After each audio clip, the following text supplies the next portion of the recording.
I'm building a building. Or I am trying to, at least. Of course, the bad weather comes in whenever I want to build something outside. But this is where I left the lean-to the last time y'all saw it. So the first thing I did this week was grab a few 1x boards and threw on a few coats of primer and paint to be drying.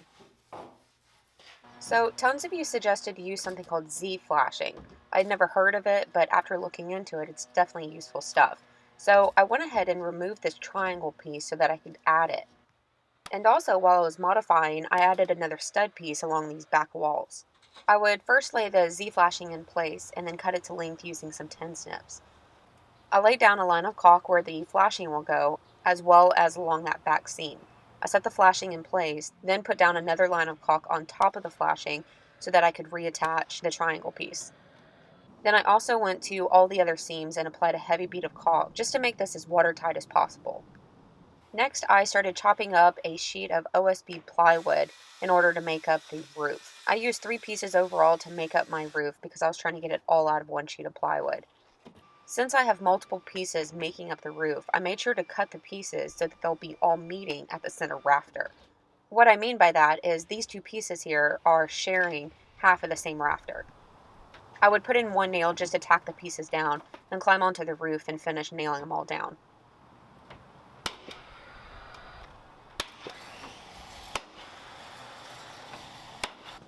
The next morning I used some scrap siding to make some patch pieces for the ends of those rafters. Now, these pieces don't need to be an exact fit because they will be covered up, so mine aren't the prettiest things. You just need this to be level with this. That way, whenever I put the trim board here, it'll be flush. So it's just, it doesn't, don't make fun of my piece. Next, I started mounting the fascia board. I lined it up with both of the ends and then used a speed square to try to get it in line with the roof. Now, I also pilot holed and used screws here instead of my nail gun because I was afraid of splitting the tails of the rafters. Then I installed the rake fascias. I was having some trouble getting it to sit flush with the Z flashing on the end, so I took my hammer and just kind of beat on it a little bit, and then it sat just fine. Now here I did use my nail gun to attach it.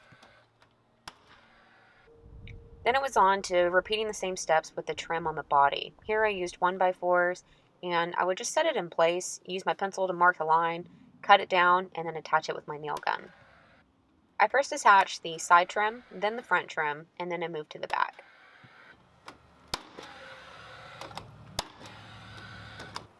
Cutting these ventilation holes is probably something I should have done earlier, but live and learn.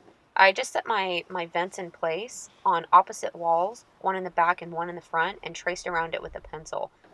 Then I used a tape measure to come in half an inch all the way around, and this is the hole that I ended up cutting. I personally drilled 4 holes in the corner first, and then used my Triton reciprocating saw to cut it out. Once the holes were cut, I attached the vents, making sure that it was pointing down, Nice. and attached it with screws. That looks good.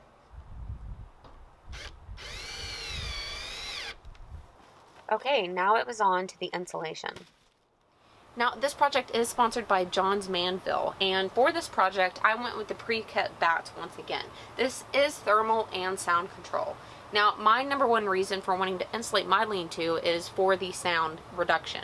I'm going to be having my dust collector and air compressor in here, so if I can reduce the noise at all and be more courteous to my neighbors, then of course I wanted to do that. But if you live in a climate where you actually have a winter, then this is also going to be your thermal protection as well. This is rated at an R13. And also don't forget that they have their Winter Warrior program going on right now where they want to see the projects that you're doing to prepare for winter. Go to any of the social media platforms and upload the photo of the project that you're working on to prepare for winter and use the hashtag Winter Warrior.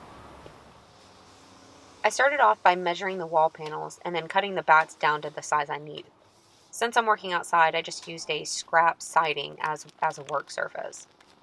You can use a box blade to cut down these bats to the exact size that you need them. So what I would do is measure the wall, then add 1/4 of an inch and then cut it down to that size. This way, whenever you put it into the wall cavity, it has a nice friction fit to it. For the 2 cavities that have a wall vent, I would first line it out with a pencil and then cut along it with a box blade.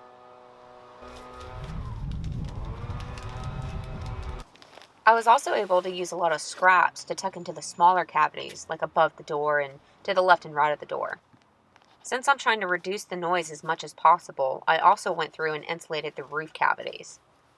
And just a tip for making long straight cuts on these bats, you can make a few pencil marks, then use a scrap board to make a straight edge for you to cut along. It was really difficult to get a good spot in this small space, but you can kind of see here how I went through all of the different triangle pieces as well as the roof to just make sure it was fully insulated. I'm really curious about how much noise it's going to be able to reduce. I know the vents will let out a lot of sound, but I'm still thinking it's going to be quieter than if I didn't have the insulation. So the last thing I did this week was go through all the new seams I created and applied some caulking. I'm just trying to make sure that this is as watertight as possible. Well, I definitely didn't get as much done this week as I was hoping, but we've been having a lot of off and on rain here lately, plus now it's daylight savings time, so it's getting dark so quickly. But stay tuned, because next I'm going to be tackling the roof plus the double doors, and I think that'll put me pretty darn close to this being done, other than a coat of paint, of course. So check out wilkerson.com if you are interested in the written tutorial, and of course leave me your comments in the section below.